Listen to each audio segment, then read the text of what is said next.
Assalamualaikum warahmatullahi wabarakatuh. Alhamdulillah, alhamdulillah haqqa hamdih wa asyhadu an la ilaha illallah wahdahu la syarika lahu syahadata abdih wa asyhadu anna sayyidina Muhammadan abduhu wa rasuluhu al-wafiyu bi'ahdih. Allahumma salli wa sallim ala sayyidina Muhammadin wa ala alihi wa ashabihi min ba'dih.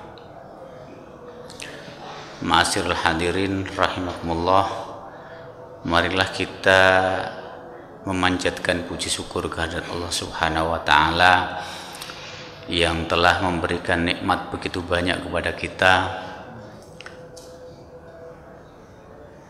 termasuk nikmat kita bisa menambah pahala pada pagi hari ini beribadah kepada Allah. Kita masih diberi kesempatan untuk bisa merasakan betapa nikmatnya bulan Ramadan, di mana kita usaha sedikit saja pahalanya begitu besar. Ma'asyiral hadirin rahimakumullah, di dalam Al-Quran itu banyak sekali ayat-ayat yang mengawali sebuah surat dengan huruf-huruf muqatta'ah, huruf yang terpotong, artinya tidak dibaca harokatnya, seperti alif, lam, mim, alif, lam, ro. Pada kesempatan ini ada satu surat yang menarik untuk kita renungkan, karena surat ini hampir satu surat menceritakan seorang nabi, mulai dari masa kecilnya sampai beliau menjadi raja. Nabi Yusuf itu menjadi sebuah nama surat. Kalau di dalam Al-Quran itu ada nama seorang nabi, nama itu tidak boleh menggunakan alif lam ta'rif di depannya. Kalau sudah ada nama, tidak usah alif lam ta'rif, karena alif lam itu tujuannya untuk menjadikannya makrifat. Makrifat itu artinya sudah dikenal. Kalau sudah ada nama seseorang, nama nabi, Nabi Hud, Nabi Nuh, Nabi Ibrahim, tidak usah menggunakan al di depannya. Imron itu nama orang, nama ayahnya Siti Maryam. Kalau sudah ada kata Imron di depannya, tidak boleh ada kata al. Loh, di dalam Al-Quran kok ada? Itu bukan al, itu Ali. Ali itu artinya keluarga, keluarganya Imron. Jadi dalam surat Ali Imron itu dikisahkan tentang Mbah Imron dengan keluarganya, termasuk di situ ada Siti Maryam, ada Nabi Isa. Di dalam surat Yusuf Allah mengawali dengan kalimat alif lam ra, tilka ayatul kitabil mubin.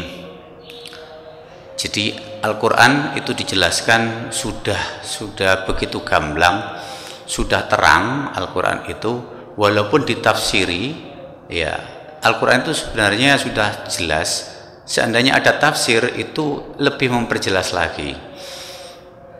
Kemudian ayat yang kedua, inna anzalnahu qur'anan arabiyyan la'allakum ta'qilun.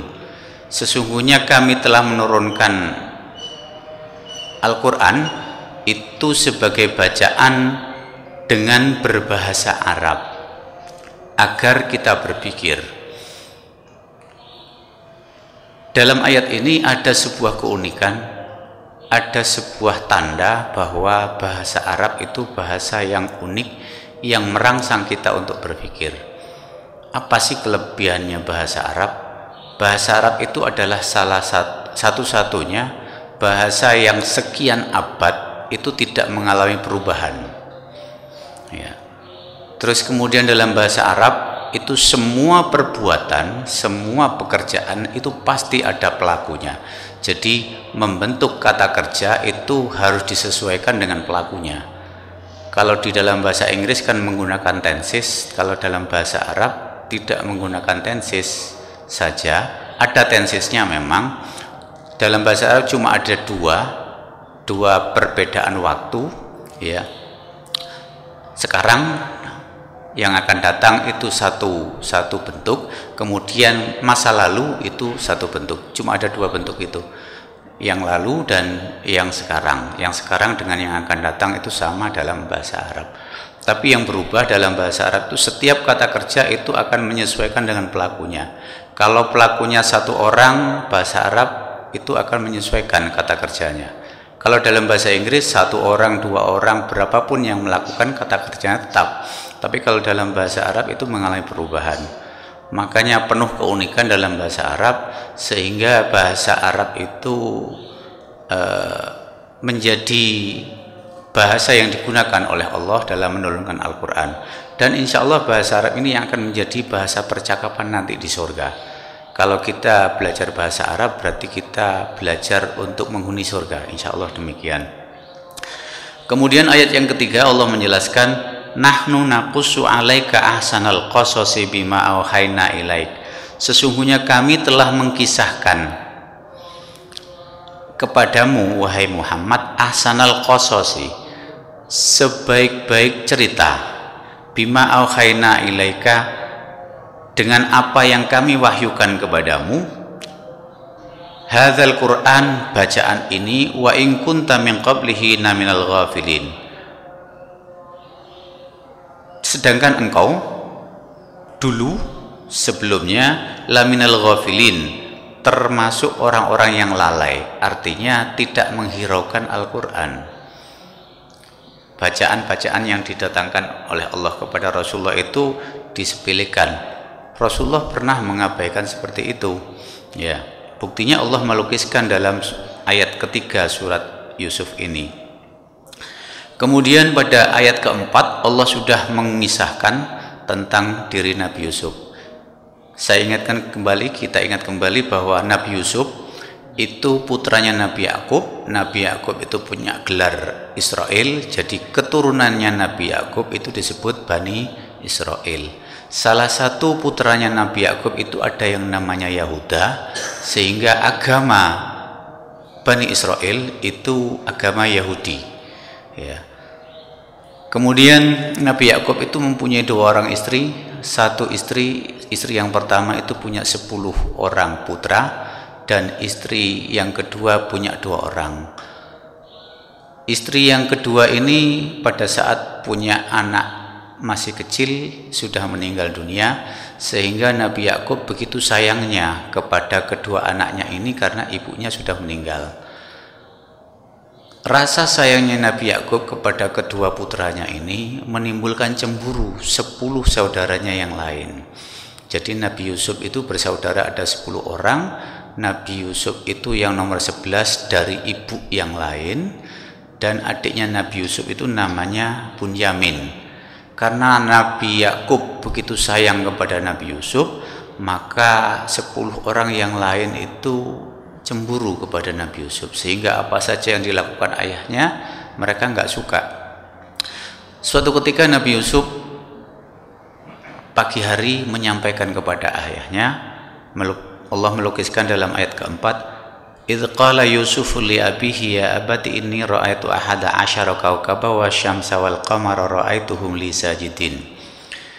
Dan ingatlah ketika Nabi Yusuf berkata kepada ayahnya, wahai ayahku, sesungguhnya saya tadi malam itu melihat, maksudnya dalam mimpi, ahada asyara kaukaba, ada 11 bintang, wasyamsa, dan ada 1 matahari, wal qamara, dan ada 1 rembulan, ra'aituhum li sajidin, semuanya bersujud kepadaku. Kemudian Nabi Yakub berkata kepada Nabi Yusuf, qala ya bunayya la taqsus ru'yaka ala ikhwatika fayakidu laka kaida. Nabi Yakub berkata kepada Nabi Yusuf, la taqsus ru'yaka, jangan kamu ceritakan mimpimu ini, ala ikhwatika, kepada saudara-saudaramu, fayakidu laka kaida, maka mereka akan melakukan tipu daya kepadamu. Inna syaitana lil insani aduwwum mubin, sesungguhnya setan kepada manusia itu adalah musuh yang paling nyata, jelas musuh bagi kita. Setan itu musuh bagi kita, cuma karena tidak kelihatan, kadang-kadang kita terbuai oleh pucuk rayunya. Kalau kita memang tidak menyukai setan, mestinya kita memusuhinya. Tapi seringkali kita menyukai apa yang dilakukan oleh setan, karena setan sudah membungkus segala hal yang tidak baik itu dengan kenikmatan-kenikmatan yang semu, sehingga kita melihatnya sebagai sebuah hal yang menarik untuk kita ikuti. Akhirnya kita ikut, ternyata justru itu tidak baik bagi kita. Kemudian Allah menjelaskan pada ayat berikutnya,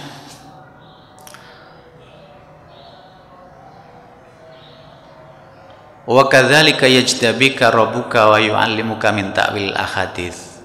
Demikianlah Allah menjadikan Nabi Yusuf itu sebagai manusia pilihan. Kemudian Nabi Yusuf itu diajari ta'wilil ahadits, menakwilkan mimpi. Jadi Nabi Yusuf itu salah seorang nabi yang mempunyai kelebihan menakwilkan mimpi. Ya. Kalau Nabi Daud itu punya kelebihan banyak.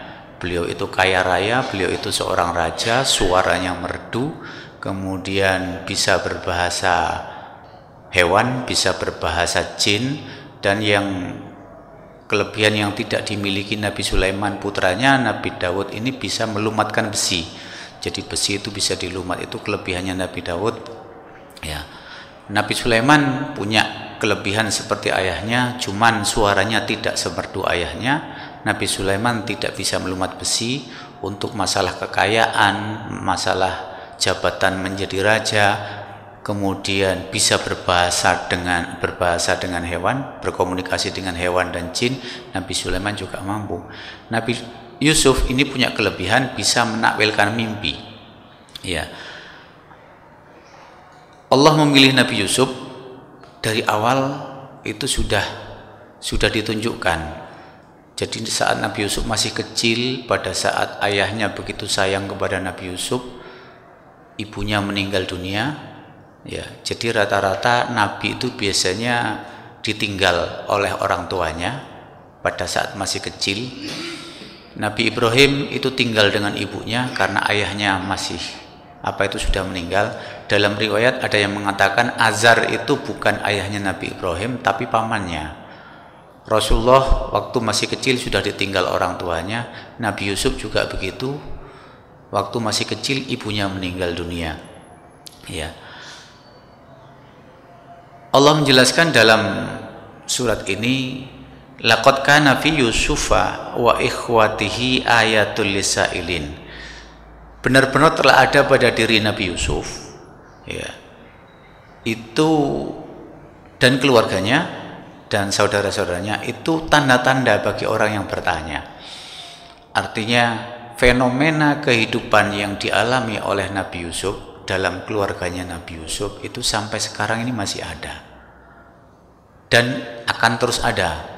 Jadi dengan saudara saja itu kita bisa saling iri gara-gara ada perlakuan yang berbeda. Untuk menjadi orang tua harus bijaksana. Kenapa kita memperlakukan lebih kepada seseorang? Karena mereka punya kekurangan. Nabi Yakub memperlakukan Nabi Yusuf itu tidak sama dengan saudara-saudaranya yang lain karena Nabi Yusuf itu sudah ditinggal ibunya. Sedangkan saudara-saudaranya yang lain 10 orang itu tidak menyadari bahwa rasa sayangnya Nabi Yakub itu dicurahkan karena Nabi Yusuf ini ditinggal oleh ibunya. Sedangkan mereka masih punya ibu. Ya. Karena rasa cemburu, jadi dari 10 saudaranya Nabi Yusuf ini yang merasa diperlakukan tidak seperti Nabi Yusuf, rasa sayangnya Nabi Yakub itu berbeda. Akhirnya mereka punya gagasan, salah satu di antara mereka. Kita ingat bahwa di dalam surat Al-Baqarah Allah menjelaskan inni faddaltukum alal alamin. Mereka itu Bani Israel diberi kelebihan dibanding umat manusia pada umumnya. Apa kelebihannya Bani Israel? Mereka itu senantiasa punya pikiran kritis. Kalau kita berdebat dengan orang-orang Bani Israel, kita kemungkinan besar akan kalah karena mereka punya argumen yang kuat, punya logika berpikir yang cukup bagus. Ya. Karena putranya Nabi Yakub ini adalah Bani Israel, mereka itu cerdas, mereka pinter, mereka punya pikiran-pikiran yang kritis. Karena mereka merasa kalah oleh Nabi Yusuf dalam perhatian dari ayahnya Nabi Yakub, mereka itu punya keinginan untuk menyingkirkan Nabi Yusuf. Ada yang menyampaikan gagasannya, bagaimana kalau dibunuh saja. Ada yang menyampaikan gagasannya, jangan dibunuh, tapi cukup diasingkan. Cukup diasingkan. Caranya bagaimana? Kita buang ke sumur, nanti biar diambil orang yang lewat sumur tersebut. Akhirnya mereka sepakat dengan apa yang mereka rencanakan. Sampai Nabi Yusuf agak dewasa, sudah waktunya Nabi Yusuf itu belajar menggembalakan ternak.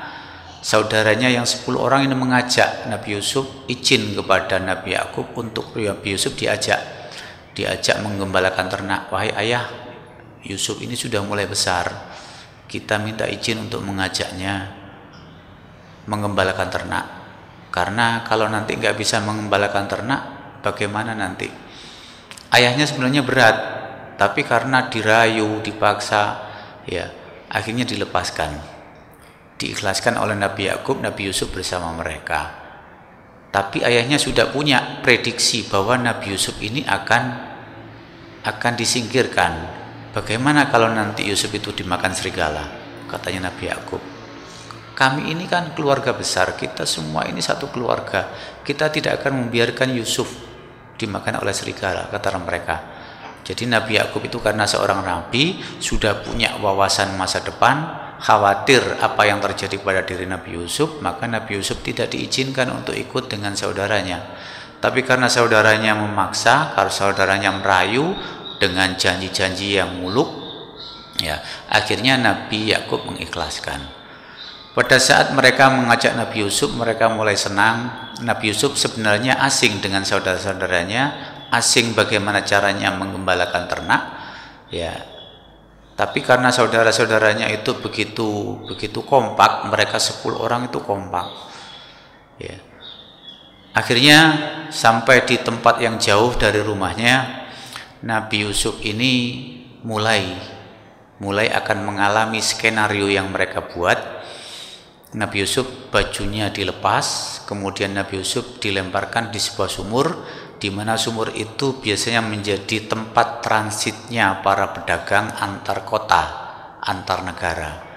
Jadi Nabi Yusuf dilemparkan di situ, sedangkan bajunya Nabi Yusuf ini kemudian dilumuri dengan darah kambing yang mereka sembelih. Kemudian ke-10 orang ini pulang dengan berakting seperti orang yang bersedih karena ditinggal oleh adiknya. Mereka pura-pura menangis kepada Nabi Yakub. Mereka melaporkan bahwa Nabi Yusuf sudah dimakan serigala. Mereka melaporkan bahwa mereka itu berlomba lari. Kemudian Nabi Yusuf ditinggal bersama ternaknya, bersama barang-barang mereka. Ternyata Nabi Yusuf dimakan serigala. Bajunya Nabi Yusuf ditunjukkan kepada ayahnya Nabi Yakub dengan darah yang palsu, darah kambing, ya itu dikatakan sebagai darahnya Nabi Yusuf. Nabi Yakub sebenarnya ngerti bahwa itu adalah tipu daya saudara-saudaranya, tapi Nabi Yakub itu faham Allah sudah menggariskan demikian. Nabi Yakub hanya bisa menjawab, ini satu hal yang buruk, jangan engkau anggap baik. Tapi satu-satunya jalan yang bisa dilakukan oleh Nabi Yakub adalah bersabar, ya, menyerahkan semuanya kepada Allah. Nabi Yakub tahu bahwa skenarionya Allah itu begitu luar biasa. Ma'asyiral hadirin rahimakumullah, cerita Nabi Yusuf dalam surat Yusuf ini itu hampir satu surat. Jumlah ayat dalam surat Yusuf ini 111. 100 ayat itu mengisahkan tentang Nabi Yusuf. Jadi hampir semuanya. Kemudian kalau dihitung halamannya, ada kurang lebih 12 halaman. 12 halaman ini berisi tentang ceritanya Nabi Yusuf dalam Al-Quran. Berarti luar biasa. Makanya benar apa yang dikatakan oleh Allah, nahnu nakussu alaika ahsanal qasasi. Ceritanya Nabi Yusuf ini cerita yang paling bagus. Bagaimana tidak bagus? Ceritanya itu begitu mendetail, mulai dari Nabi Yusuf mau disingkirkan, mulai dari konsep-konsep skenario untuk menyingkirkan Nabi Yusuf dan sebagainya. Ya, luar biasa, karena di dalam Al-Quran hanya satu ini cerita yang begitu lengkap, begitu gamblang. Ya, cerita ini yang menginspirasi pembuatan sebuah film. Ya, cerita ini yang menginspirasi tentang drama yang romantis. Ya, Bani Israel itu adalah keturunan Nabi Yakub. Mereka itu kritis. Mereka sudah pernah membuat sebuah skenario. Makanya kita nggak heran kalau Amerika itu pinter membuat film. Amerika itu jumlah orang Yahudinya itu tidak banyak, tapi orang Yahudi ini mampu menguasai Amerika. Amerika ini dikuasai orang Yahudi, walaupun jumlah mereka sedikit, tapi dikuasai oleh orang Yahudi. Ada istilah lobby Yahudi. Ya, orang Yahudi itu jangan diusik, mereka itu kebersatuannya sangat kuat di seluruh dunia. Ya, Yahudi itu agamanya Nabi Musa. Ya, jadi ajaran-ajaran Nabi Musa menurut mereka yang mereka pegangi sampai saat ini. Kemudian orang Yahudi itu pinter-pinter, makanya film-film Amerika itu kan bagus-bagus, karena mereka dalam membuat skenario itu all out.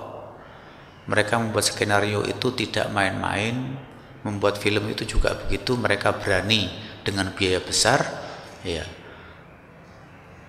jadi adegan yang diperankan oleh saudara-saudaranya Nabi Yusuf ini mengawali sebuah drama, pura-pura nangis, itu kan acting. Orang-orang Yahudi pinter seperti itu. Ya. Kemudian Nabi Yusuf yang ditinggal oleh saudaranya tadi, ini ditemukan oleh pedagang antar kota.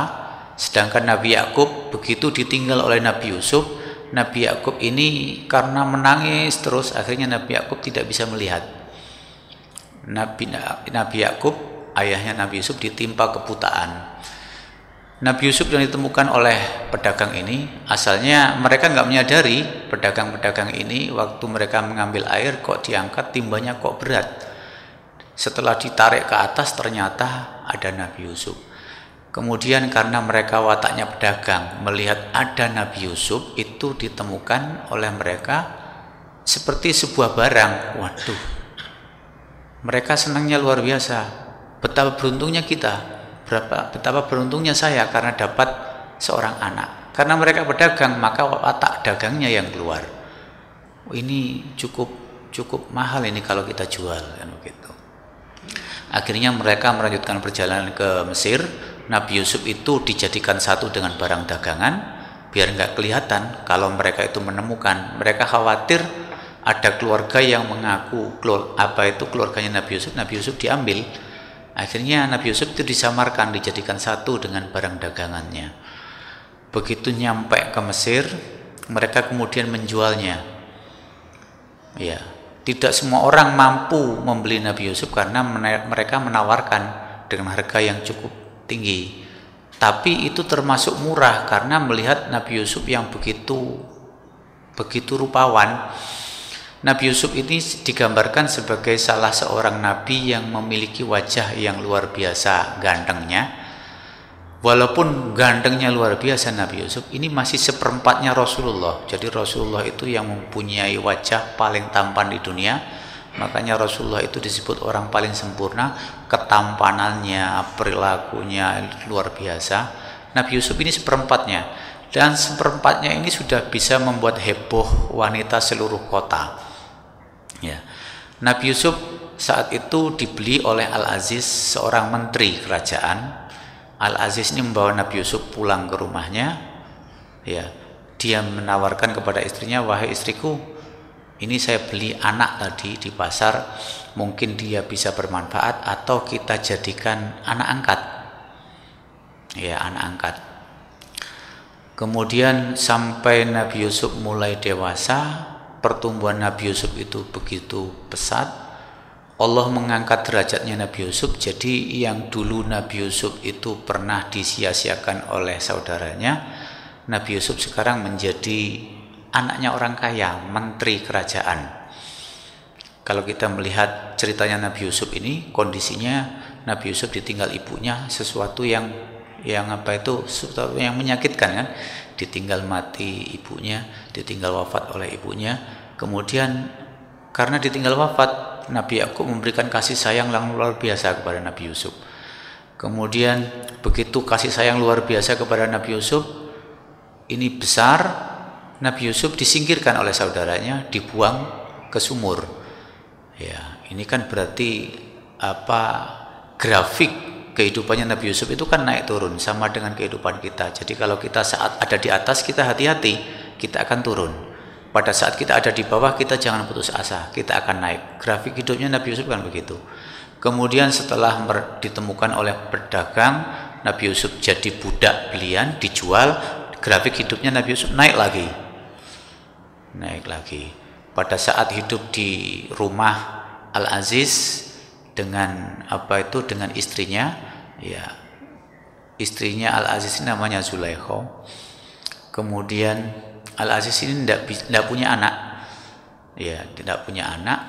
Zulaikha ini merawat Nabi Yusuf itu, diangkat sebagai anak, luar biasa. Tapi karena Nabi Yusuf ini punya kelebihan cakepnya, ya, bisa menakwilkan mimpi, Nabi Yusuf ini sampai menarik perhatian ibu tirinya, ibu angkatnya. Jadi istrinya Al-Aziz itu mulai menyukai Nabi Yusuf, bukan hanya sekedar suka antara ibu dengan anak, tapi suka yang lebih dari itu. Ya, sampai suatu ketika istrinya Al-Aziz ini melihat Nabi Yusuf masuk sebuah kamar, dia langsung masuk, pintunya ditutup. Ya, bayangkan seorang ibu angkat memperlakukan anak angkatnya seperti itu, pintunya ditutup. Sebenarnya Nabi Yusuf itu juga punya perhatian. Nabi Yusuf itu suka juga dengan ibu tirinya, di ibu angkatnya, karena ya mungkin wajahnya juga menawan. Namanya istrinya menteri itu kan mesti punya kelebihan. Orang kalau punya jabatan, punya uang, mereka itu punya kuasa untuk memilih istrinya. Di dalam kamar itu ternyata ibu angkatnya mengajak Nabi Yusuf, "Wah Yusuf, sini." Dia punya hasrat yang tidak wajar, hasrat yang dihembuskan oleh setan. Tapi Nabi Yusuf ingat bahwa itu tidak boleh, itu dilarang, sehingga Nabi Yusuf menolak. Karena Nabi Yusuf menolak, si ibu angkatnya ini memaksa, bajunya Nabi Yusuf ditarik. Nabi Yusuf akan lari, bajunya ditarik. Ya, begitu Nabi Yusuf mau beranjak, mau keluar dari kamarnya, berlari, bajunya ditarik, akhirnya sobek. Begitu dibuka pintunya, ternyata ayah angkatnya sudah ada di situ. Ayah angkatnya mendapati Nabi Yusuf dengan ibunya, ibu angkatnya seperti itu. Si ibu angkat ini langsung bicara, "Yusuf mau berbuat sesuatu kepada saya," katanya begitu. Tapi Nabi Yusuf membela, "Enggak, saya enggak melakukan itu. Enggak, saya tidak mau berbuat seperti itu." Karena si ayah angkatnya ini mendapatkan laporan dari ibu angkatnya seperti itu, kemudian Nabi Yusuf memberikan laporan yang berbeda. Ada salah satu keluarga Al-Aziz ini kemudian yang berkata, jadi mungkin pelayannya, menurut riwayat ada yang mengatakan seorang bayi, mestinya bayi kan belum bisa berbicara, dia itu berbicara, "Kalau bajunya Nabi Yusuf bagian depan sobeknya, berarti Nabi Yusuf itu yang bersalah. Apa yang dikatakan istrinya Al-Aziz itu benar. Tapi kalau yang sobek bajunya Nabi Yusuf itu bagian belakang, berarti Nabi Yusuf yang benar, istrinya Al-Aziz itu yang berdusta." Ternyata Al-Aziz melihat bajunya Nabi Yusuf yang sobek bagian belakangnya. Ini menunjukkan bahwa Nabi Yusuf itu yang benar. Ya. Kemudian Al-Aziz segera berkata kepada istrinya, kamu minta ampun kepada Allah, kamu sudah melakukan kesalahan. Tapi Al-Aziz nggak berani mengatakan bahwa Nabi Yusuf itu benar, karena Al-Aziz mungkin punya kelemahan yang nggak bisa disebutkan. Yang menurut riwayat istrinya Al-Aziz, Zulaikha ini sampai akhirnya diceraikan oleh Al-Aziz, dan akhir cerita ini nanti menikah dengan Nabi Yusuf itu masih perawan. Dalam cerita seperti itu. Kemudian Nabi Yusuf ini karena mau diperlakukan seperti itu oleh ibu angkatnya, dan ini menjadi perbincangan wanita-wanita seluruh kota. Jadi mereka ngerasani istrinya mantri kok seperti itu, kok senang kepada anak angkatnya. Karena panas, istrinya Al-Aziz ini kemudian mengirim utusan kepada semua wanita yang ada di kota di Mesir. Mereka semua diundang dalam sebuah jamuan. Ya, mereka semuanya diundang di sebuah tempat yang luas. Ya, mereka semua ada di situ. Mereka diberi hidangan, mereka disiapkan pisau untuk menikmati hidangan tersebut. Ya, mungkin buah-buahan atau semacamnya, atau daging yang perlu diiris. Jadi semuanya diberi pisau yang tajam. Kemudian istrinya Al-Aziz ini memanggil Nabi Yusuf, "Hai Yusuf, ayo keluar." Jadi diperintahkan untuk keluar. Begitu Nabi Yusuf keluar, semua mata yang melihat Nabi Yusuf itu terkesima. Mereka kaget. Betapa agungnya Allah, katanya begitu. Mereka menyebut nama Allah. Betapa agungnya Allah, maha besar Allah yang menciptakan manusia seperti ini. Ini bukan manusia, ini malaikat, kata mereka. Karena mereka begitu terpesona dengan Nabi Yusuf, tanpa terasa pisau yang mereka pegang itu melukai tangan mereka sendiri. Semuanya itu terluka oleh pisaunya sendiri. Ya. Ini menjadi sebuah fitnah. Jadi kadang-kadang seseorang itu mendapatkan fitnah itu bukan karena kekayaan, tapi kadang-kadang fitnah itu sesuatu yang dilihatnya itu menjadi sebuah fitnah. Ya. Padahal aurat laki-laki itu kan hanya pusar sampai lutut. Bagian atas yang lain itu bukan merupakan aurat. Aurat itu kan sesuatu yang harus ditutupi. Jadi wajahnya orang laki-laki itu bukan sebuah bagian yang harus ditutupi, enggak. Tapi ini bisa menimbulkan syahwat bagi perempuan. Mereka tertarik dengan wajahnya Nabi Yusuf, mereka terkesima. Ya. Akhirnya mereka tanpa sadar melukai tangannya sendiri. Ya, kemudian setelah itu Nabi Yusuf disuruh masuk lagi. Istrinya Al-Aziz ini, Zulaikha ini, mengatakan kepada para perempuan yang ada saat itu, coba lihat, sekarang tangan Anda sekalian terluka. Orang laki-laki ini yang membuat saya menjadi bahan omongan seluruh kota. Sekarang Anda merasakan sendiri betapa Yusuf itu menarik perhatian. Bukan hanya saya, ternyata Anda semuanya juga begitu. Kemudian karena mereka banyak yang tertarik dengan Nabi Yusuf, mereka banyak yang menggoda Nabi Yusuf. Godaannya macam-macam. Akhirnya Nabi Yusuf untuk menghindari godaan dari mereka, Nabi Yusuf berdoa kepada Allah, "Ya Allah, alangkah baiknya kalau saya ini dipenjara saja supaya tidak digoda oleh mereka. Karena lama-kelamaan bagaimanapun juga godaan itu akan bisa membuat seseorang ini takluk. Suatu ketika karena kita ini digoda, asalnya memang menolak, setelah lama-lama akhirnya akan mau juga. Nabi Adam dulu digoda oleh setan. untuk memakan buah khuldi, buah kekekalan. Katanya setan itu buah kekal. Tapi ternyata Nabi Adam menolak. Sampai dibujuk, dirayu demikian rupa, Nabi Adam menolak. Tapi ternyata begitu setan menggoda Siti Hawa, ya, kemudian wanita itu kan memang perasaannya besar, ya, emosinya besar. Kalau mereka itu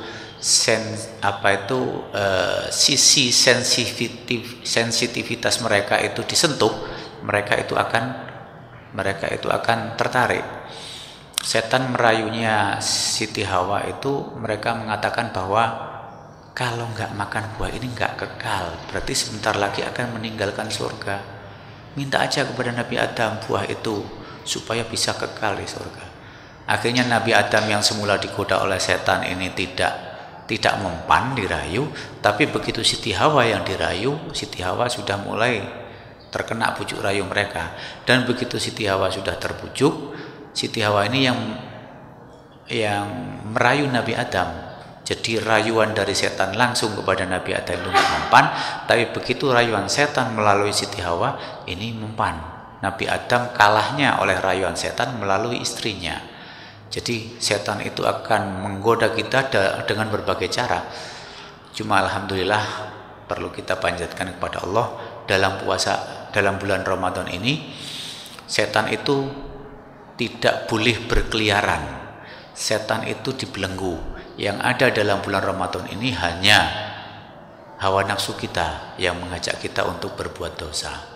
Ma'asyiral hadirin rahimakumullah, mungkin cerita Nabi Yusuf ini bisa kita lanjutkan pada kesempatan yang akan datang.